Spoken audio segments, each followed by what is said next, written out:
Is Declan Rice the new Wilfried Zaha? Hello there, dear friends.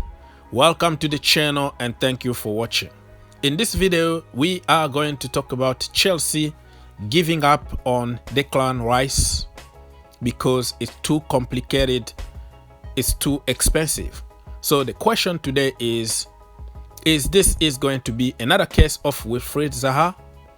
Let me remind you that Chelsea were very close to signing Wilfried Zaha in January, but because of the money they were asking, it was almost impossible for Chelsea to spend 80 million on Wilfried Zaha. It was too much.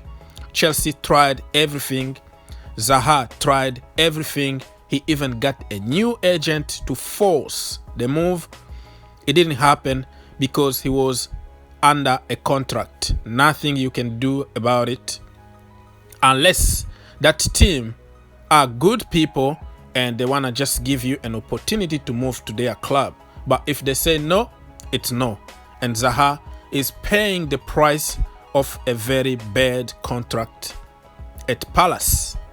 With all the respect to Palace, I think Zaha deserves to play in a team where he can challenge for titles. He can win a trophy during his career. He can play European competitions like the Champions League or Europa League or just something.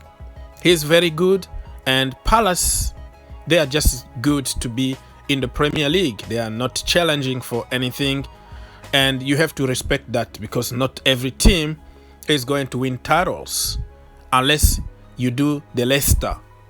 But with Palace, I don't see them doing that. So Zaha could stay there for a long time, and looking back after his career, he's going to regret for signing very bad contract and not thinking about his achievement in football.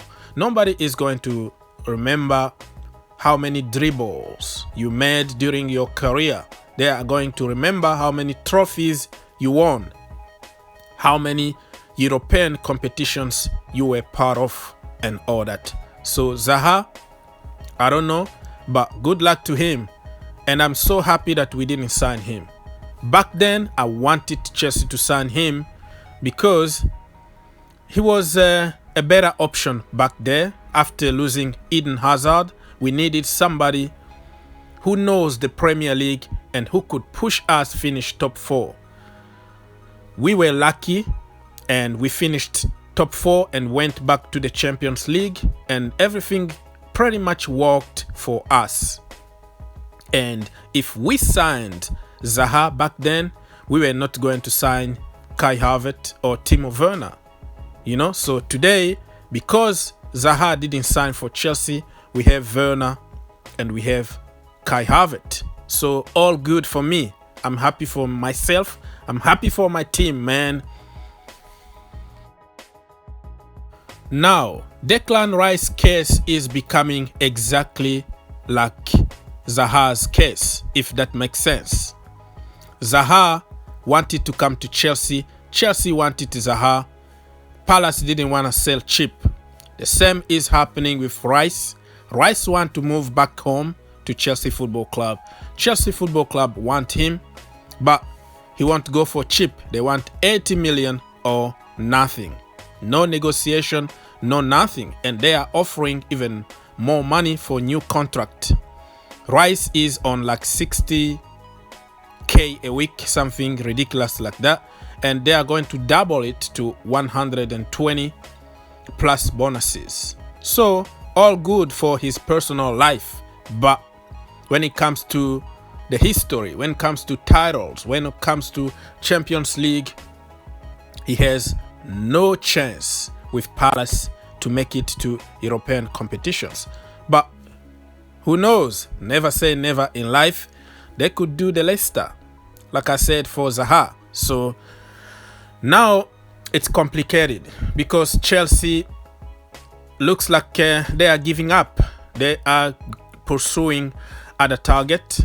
And we talked before about Jude Bellingham and also Dennis Zakaria and Sumari and other people on the market that will cost less money and could do the same job as Declan Rice. Yeah, I understand what's going on here. I wanted Rice to come back home. He's one of us, academy product, plays in the Premier League, captain, leader at the age of 21, ready to go. He doesn't have to adapt to the Premier League anymore because he knows everything about the Premier League. He doesn't have to change houses. He doesn't have to learn a language. Everything is ready to go. But the conditions are very difficult and tough for Chelsea to make this deal. So Rice is going to be the new Zaha because of the contract that he is under. And Rice also need to respect them because they gave him a chance. When Chelsea rejected him, he went to West Ham and West Ham gave him a house, a home. So in one way, you see why Rice doesn't want to force this move and is begging for them to negotiate with Chelsea Football Club. But other than that, there is nothing that can happen. So for me, if Rice comes back home, sign for Chelsea Football Club, I'll be happy. If he doesn't come, the door is going to be opened for other players. Let me know what you think about this case. Do you still believe that Chelsea are going to sign Rice? Or do you think it's time to go and start pushing on other target? And let me know who is going to be the best candidate to replace Rice in case he doesn't sign for Chelsea Football Club. Do you think the reborn of Kovacic is going to change Chelsea way of dealing with midfielders? Do you think Ethan Ampadu is ready to come back and take that place? Or do you still think that we need an imposing, versatile midfielder that could take us to the next level? How about Ruben? And how about Ross Barkley? Don't forget Billy Gilmore. Don't forget Chalobah. Don't forget the Lone Army. Don't forget the academy. We have so many players in that position. Do you really think that we should go and spend a lot of money again to buy a midfielder? Or we can cope with the players that we have already in the team?